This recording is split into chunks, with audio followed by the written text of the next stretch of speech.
ये हक़ाइक़ से इसका एक तकाबली जायज़ा ले लेते हैं। अभी आपने जो बात की कि 2018 के इलेक्शन में नवाज़ शरीफ साहब पाबंद सलासल थे, मेरी भतीजी भी थी, उसके बावजूद हम इलेक्शन जीत रहे थे अल्लाह के फजल से। किसी की मरून मिन्नत नहीं, किसी की सपोर्ट की वजह से नहीं। बिस्मिल्लाहिर्रहमानिर्रहीम, अस्सलाम वालेकुम। मैं हूँ आपका होस्ट इल्म खान, ये आपका चैनल कड़वा साहब। आपने ये बातें सारी पूरी सुननी है और उसके बाद आपने फीडबैक मुझे ज़रूर देना है और अपनी कीमती राय का इजहार करके मुझे बताना है कि जमात शरीफ साहब ने जो बातें की हैं वो कितनी सच हैं और कितनी झूठ हैं। फीडबैक का इंतजार रहेगा। फिर भी जैसे पंजाब में सबसे बड़ी जमात थी आपकी, लेकिन आज फ़र्क ये है कि आज आप पर सख्ती नहीं है, पाकिस्तान तहरीक इंसाफ पर है। आज इमरान खान पाबंद सलासिल है, मुतअद्दिद केसेस का सामना है अब, और ये ओवरऑल इम्प्रेशन है कि आपकी जमात एस्टेब्लिशमेंट की इस्तीफ़ा की मंजूर नज़र जमात है। देखिए, ये हक़ाइक़ से इसका एक तकाबली जायज़ा ले लेते हैं। अभी आपने जो बात की कि 2018 के इलेक्शन में नवाज़ शरीफ साहब पाबंद सलासल थे, मेरी भतीजी भी थी, उसके बावजूद हम इलेक्शन जीत रहे थे अल्लाह के फजल से। किसी की मरून मिन्नत नहीं, किसी की सपोर्ट की वजह से नहीं।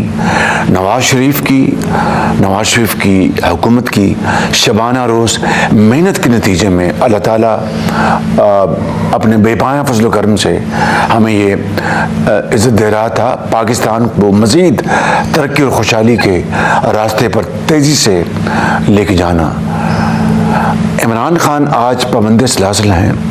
अब तो कोई बात ढकी छुपी नहीं है कि नवाज़ शरीफ को झूठे मुकदमात में सज़ा दिलवाई गई, ये बात तो तय है ना।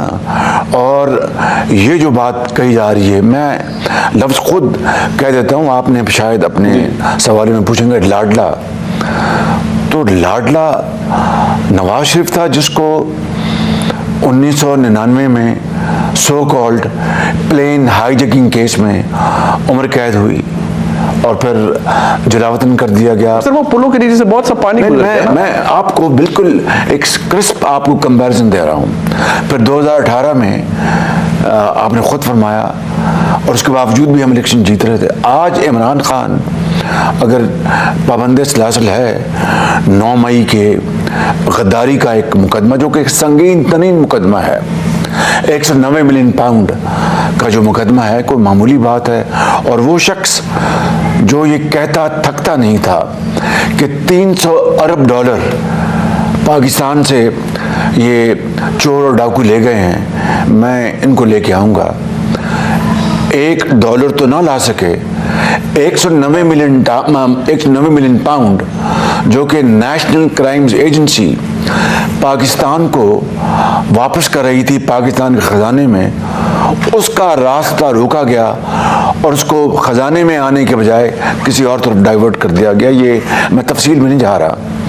अगर इन वजूहात की बना पर अगर वो पाबंद सलासिल हैं तो ये कानून का मामला है, ये अदल इंसाफ का मामला है, इसमें मेरा और आपके क्या इसमें बात ये है कि जब मियां नवाज शरीफ साहब को जेल में डाला गया, मरीम नवाज शरीफ साहिबा को डाला गया, उस वक्त पूरी एस्टैब्लिशमेंट हर किसी ने ये नैरेटिव बनाया कि जी वज़ीर आज़म है, अपने एहसासों का जवाब नहीं दे सके और बड़ा ठीक सजा हुई। जो भी कुछ हुआ बाकी हिस्ट्री ने जज करना है हर एक को, जज कर लिया। बट सवाल ये है, आज हालत ये है कि इमरान खान के ऊपर मुतअद्दिद केसेस हैं, वो जेल में है, पार्टी डिसफंक्शनल होगी, बल्ले का निशान चला गया, आपका जो सबसे तगड़ा हरीफ था वो उसका वोटर ऑलमोस्ट डिसएनफ्रेंचाइज हो गया। तो आपकी जीत एक सेकंड जो है वो कितनी रैशनल होगी? पॉइंट एट इशू इज कि आर वी रिस्पॉन्सिबल? क्या हमने उसको जेल भिजवाया है? देखिए ना, नंबर 1, इमरान खान तो दिन रात कहते थे मैं इनको जेलों में भिजवाऊंगा, मैं इनको सड़कों पर इनको मैं लेके आऊंगा और इनको मैं गर्दन से काबू करूंगा। खुदा न खास्ता हमने तो इसका ऐसा कोई एक लफ्ज़ इस्तेमाल नहीं किया।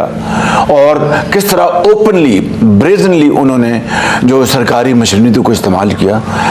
हम तो इस अपने मामले इख्तिदार में आने के बाद, लेकिन मियां साहब की सजा तो पहले ही हो चुकी थी, मियां साहब को डिस्क्वालीफाई भी पहले किया जा चुका था, उनकी गिरफ्तारी भी पहले हो इसलिए किया गया, देखिए ना, वो इसलिए किया गया कि इलेक्शन पर उसके मनफी असरात मरतब हों, मियां साहब को डिस्क्वालीफाई कर दिया जाए, मियां साहब को झूठे मुकदमात में सजा दिलवा दी जाए, वोटर अपना घर बैठ जाए। और आपने देखा कि वोटर ऐसा निकला उस दिन कि इनको आरटीएस बंद करनी पड़ी।